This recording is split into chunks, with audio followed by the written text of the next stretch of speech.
नमस्कार, टेकपाना take update लिएर आएको छु म हरिजन थापा।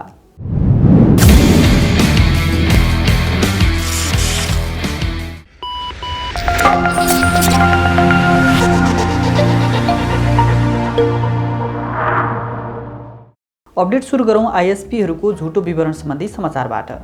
केही इन्टरनेट सेवा प्रदायकले झुटो विवरण राखेर ग्राहक संख्या बढी देखाउने गरेको पाइएको छ। नेपाल दूरसञ्चार प्राधिकरणले गरेको छानबिनका क्रममा इन्टरनेट सेवा प्रदायकले झुटो विवरण राखेर ग्राहक संख्या बढी देखाउने गरेको पाइएको हो। यसअघि टेकपानाले दूरसञ्चार प्राधिकरणको व्यवस्थापन सूचना प्रणाली एमआईएसमा उल्लेखित सेवा प्रदायकहरूको ग्राहक संख्या वास्तविक भन्दा फरक रहेको भन्दै समाचार प्रकाशित गरेको थियो। सोही समाचारको विषयलाई लिएर नियामक नेपाल दूरसञ्चार प्राधिकरणले छानबिनका लागि निर्देशक अर्जुन घिमिरेको संयोजकत्वमा 3 सदस्यीय कार्यटोली गठन गरेको थियो। उक्त कार्यटोलीले 15वटा इन्टरनेट सेवा प्रदायकको स्थलगत अनुगमन गरी यस्तो निष्कर्ष निकालेको हो। सेवा प्रदायकले आफ्ना ग्राहकको वास्तविक प्रयोगकर्ताको संख्या मासिक रूपमा प्राधिकरणलाई अनिवार्य उपलब्ध गराउन र त्यसो नगरेमा दूरसञ्चार ऐन अनुसार कारबाही गर्न कार्यटोलीले सुझाव पनि दिएको छ। यस्तै ग्राहक संख्या विवरण अध्ययन गरे जस्तै सेवा प्रदायकहरूको कुल आम्दानीको विवरण सम्बन्धमा पनि अध्ययन हुनुपर्ने र सेवा प्रदायकको ग्राहक विवरण एपीआई मार्फत प्राधिकरणको वेब पोर्टलबाट हेर्न सकिने व्यवस्था मिलाउनु पर्ने राय समेत कार्यटोलीले दिएको छ। नेपाल इलेक्ट्रोनिक पेमेन्ट सिस्टम नेप्सले बाई नाउ पे लेटर सेवा ल्याउने भएको छ। आफूसँग आबद्ध बैंकका प्रयोगकर्ताका लागि नेप्सले पहिले खरिद गरेर पछि तिर्न सकिने सेवा ल्याउन लागेको हो। यो सेवा अन्तर्गत बैंकले प्रयोगकर्ताको मोबाइल बैंकिङ मार्फत एउटा सीमित रकमसम्मको खर्च गर्न सक्ने सुविधा दिन सक्नेछन्। यो विशेष गरी तलबी कर्मचारीहरूको लागि ल्याउन लागिएको नेप्सका सीईओ सञ्जीव सुब्बाले जानकारी दिएका छन्। प्रयोगकर्ताले आफ्नो तलब नआउँदासम्म मोबाइल बैंकिङ मार्फत उधारोमा पैसा खर्च गर्न सक्नेछन्, जुन रकम तलब आएपछि बैंक खाताबाट काटिनेछ। इन्टरनेट सेवा प्रदायकहरूको छाता संगठन आइसपानले जुनसुकै समयमा इन्टरनेट सेवा अवरुद्ध हुन सक्ने चेतावनी दोहोर्याएको छ। पछिल्लो समय इन्टरनेट वितरण केन्द्रहरूमा बिजुली काटिने क्रम बढेको भन्दै आइसपानले फेरि सेवा अवरुद्ध हुन सक्ने चेतावनी दिएको हो। नियामक निकाय नेपाल दूरसञ्चार प्राधिकरणले सेवा प्रदायकलाई राष्ट्रिय परीक्षा बोर्डको आग्रहमा कक्षा 12को परीक्षाभर देशभर इन्टरनेट सेवामा अवरुद्ध नहुने गरी व्यवस्थापन मिलाउन निर्देशन दिएको थियो। तर सेवा प्रदायकले भने उक्त निर्देशन उप आवश्यक कार्य गर्न आफूहरू असमर्थ भएको जानकारी गराएका छन्। विद्युत आपूर्तिमै अवरोध पुग्ने गरी इन्टरनेट वितरण केन्द्रहरूमा बिजुली काटिएको र काटिने क्रम बढेकाले नियामक निकायको निर्देशन पालना गर्न असमर्थ रहेको आइसपानले जनाएको छ। सञ्चार तथा सूचना प्रविधि मन्त्री ज्ञानेन्द्र बहादुर कार्कीले सूचना प्रविधिको पहुँच सबै नागरिकमा पुर्याउन इन्टरनेटको शुल्क घटाएको बताएका छन्। राजधानीमा सुरु भएको Fonepay digital economy conclave 2022लाई सम्बोधन गर्दै उनले यस्तो जिकिर गरेका हुन्। सूचना प्रविधिको विकास बिना मुलुकको विकास समेत असम्भव भएकाले सूचना प्रविधिमा समाजका सबै तबकालाई सँगसँगै लिएर जानुपर्नेमा उनको जोड छ। सरकारले आगामी आर्थिक वर्षको बजेट मार्फत दूरसञ्चार सेवा शुल्क 3%ले घटाउने घोषणा गरेको छ। यसको अर्थ हाल 13% रहेको इन्टरनेटको दूरसञ्चार सेवा शुल्क अब 10%मा सीमित हुनेछ, जसले मासिक इन्टरनेट शुल्क जम्माजम्मी 17 रुपियाँ मात्रै सस्तो हुने इन्टरनेट सेवा प्रदायक सङ्घ नेपालले जनाएको छ। बम्पर अफरको नाममा उपभोक्तालाई आइरहेको फिसिङ एसएमएसबारे नेपाल दूरसञ्चार प्राधिकरणले छानबिन सुरु गरेको छ। अहिले बजारमा उपभोक्ताहरूको मोबाइलमा bumper offer of the air भन्दै एउटा लिङ्कमा क्लिक गरेर सब्सक्राइब गर्न अनुरोध गरेको एसएमएस व्यापक रूपमा आउन थालेको छ। यसरी सब्सक्राइब गरेको खण्डमा उपभोक्ताले ग्रान्ड प्राइजको रूपमा 10 ग्राम सुन जित्न सक्ने एसएमएसमा उल्लेख छ। यद्यपि यो फिसिङ एसएमएस भएको र उपभोक्ता प्रभावित हुन सक्ने भन्दै प्राधिकरणले यस्तो एसएमएसबाट सचेत रहन आग्रह गरेको छ। यो एसएमएस कसले र कसरी धेरैजना उपभोक्ता माझ पुर्याइरहेको छ भन्ने विषयमा छानबिन भइरहेको प्राधिकरणले जनाएको छ। यसैबीच सामाजिक सञ्जाल फेसबुकमा तपाईँ जस्तो देखिन्छ लेखिएको स्पाम लिङ्क फैलिएको पाइएको छ। प्रयोगकर्ताको गोप्य जानकारी सङ्कलन गर्ने उद्देश्यले तयार पारिएको यस्तो स्पामबाट फिसिङ आक्रमण भइरहेकाले सतर्क रहन साइबर सुरक्षा विज्ञले आग्रह गरेका छन्। कक्षा 12को प्रश्नपत्र इमेलबाट पठाउने प्रचलनले राज्यको लाखौं रुपियाँ बचत भएको छ। राष्ट्रिय परीक्षा बोर्डले देशभरको परीक्षा केन्द्रमा इमेलबाट प्रश्नपत्र पठाएपछि राज्यको लाखौं रुपियाँ बचत भएको हो। प्रश्नपत्र छपाई नहुँदा छपाईमा लाग्ने कम्तीमा 1 करोड रुपियाँ बचत भएको परीक्षा नियन्त्रक कृष्ण प्रसाद शर्माले जानकारी दिएका छन्।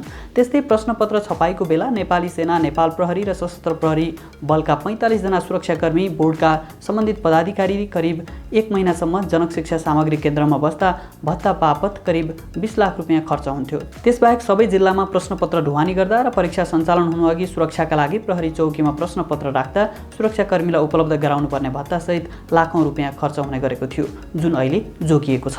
नेपाल टेलिकमले आफ्नो मोबाइल एप अपडेट गरेको छ। अपडेटसँगै एफटिटिएच सेवाका लागि आवश्यक पोर्टल र नमस्ते पे मार्फत रिचार्ज गर्न सकिने सुविधा थप भएको छ। त्यसैगरी आफ्नो जानकारी केवाइसी अपडेट गर्ने अफलाइन मोडमा पनि विभिन्न सुविधा उपयोग गर्न सकिने विशेषता पनि थपिएको कम्पनीले जनाएको छ। यसैबीच नमस्ते पे वालेटमा क्युआर भुक्तानी सेवा सुरु भएको छ। हालै नमस्ते पे सञ्चालक नेपाल डिजिटल पेमेन्ट्स कम्पनी लिमिटेडले स्मार्ट चोइस टेक्नोलोजी एससीटीसँग सम्झौता गरी एपमा स्मार्ट क्युआर सेवा सुरु गरेको हो। यो सँगै नमस्ते पे प्रयोगकर्ताले देशभरका 1,60,000 भन्दा बढी मर्चेन्टमा क्युआर स्क्यान गरी भुक्तानी गर्न सक्नेछन्। एनसेल आजियाटा लिमिटेडले मनसुन धमाका अफर ल्याएको छ। यस अन्तर्गत एनसेलका ग्राहकले आकर्षक अनलिमिटेड डेटा प्याकका साथै भोइस र एसएमएस बन्डल सहित अल नेट प्याकको फाइदा लिन सक्नेछन्। आफ्ना आवश्यकता अनुसार ग्राहकले कर सहित 29 देखि 48 रुपियाँ पर्ने डेटा प्याक एक्टिभेट गर्न सक्छन्।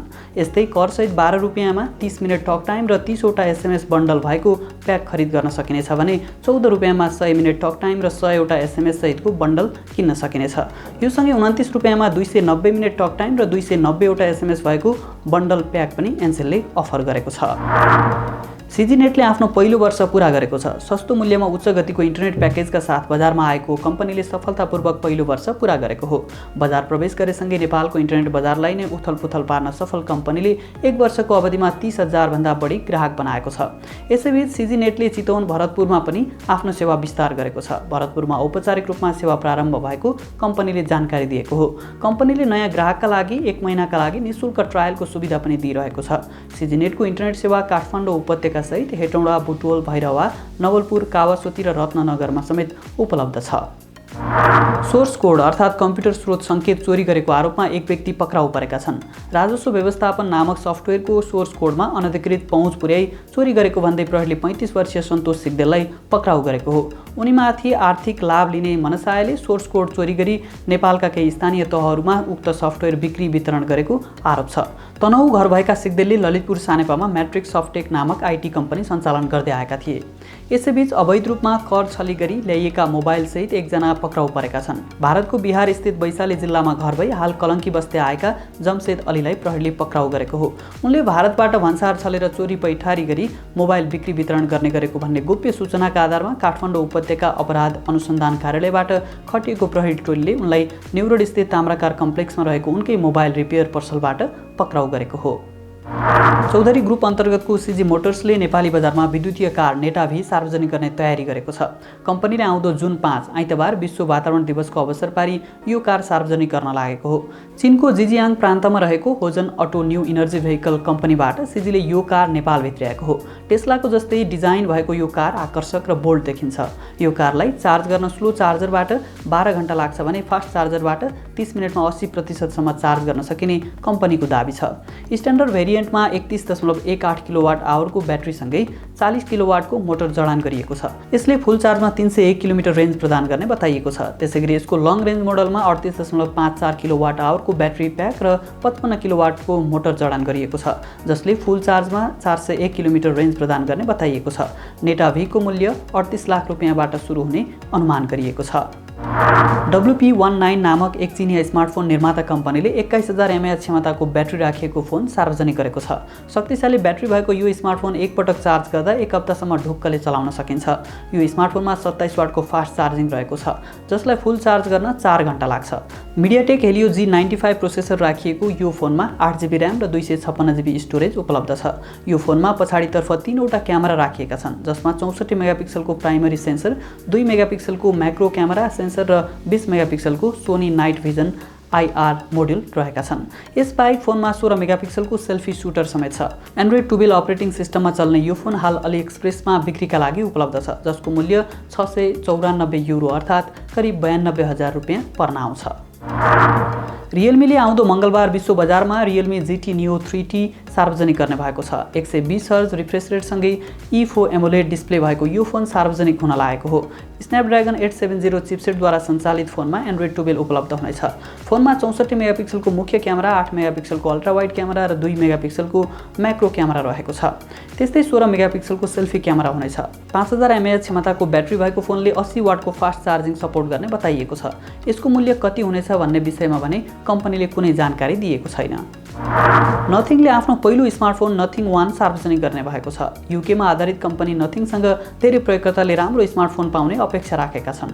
हालसम्म स्मार्टफोन कहिले सार्वजनिक हुन्छ भन्ने विषयमा कुनै जानकारी दिएको छैन, तर प्राप्त जानकारी अनुसार यो फोन आगामी जुलाईमा विश्व बजारमा उपलब्ध हुन सक्नेछ।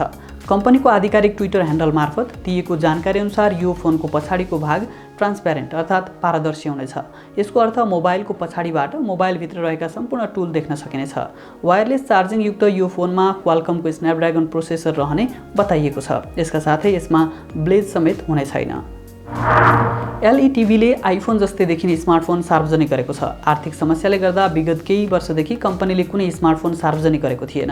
अन्य सुविधालाई हेर्ने हो भने यो फोन त्यति प्रभावशाली भन्ने मानिँदैन, तर स्मार्टफोन उद्योगका लागि भने यसले आफू नयाँ प्रतिस्पर्धी हुने सङ्केत भने गरेको छ। एलईटीबी Y1 प्रोको डिजाइन दुरुस्तै आइफोन 13 जस्तो देखिन्छ। $75 करिब 9,400 रुपियाँबाट सुरु हुने यो फोन लो एन्ड युनिसक T310 चिपसेटद्वारा सञ्चालित छ।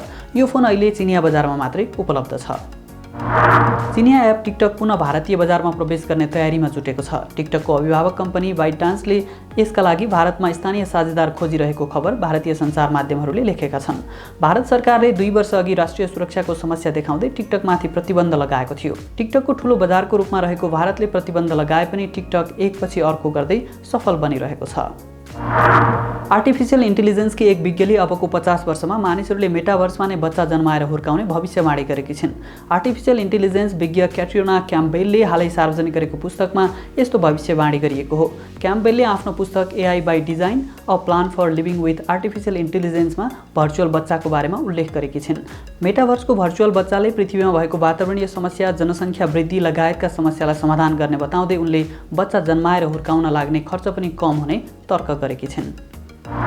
चीनले निर्माण गरिरहेको आफ्नो छुट्टै स्पेस स्टेसन सन् 2022 को अन्त्यसम्म तयार हुने भएको छ। चीनले 3 अन्तरिक्ष यात्री सहितको अन्तरिक्षयान आफ्नो स्पेस स्टेसन ताइङगोङमा पठाउने तयारी गरिरहेको छ।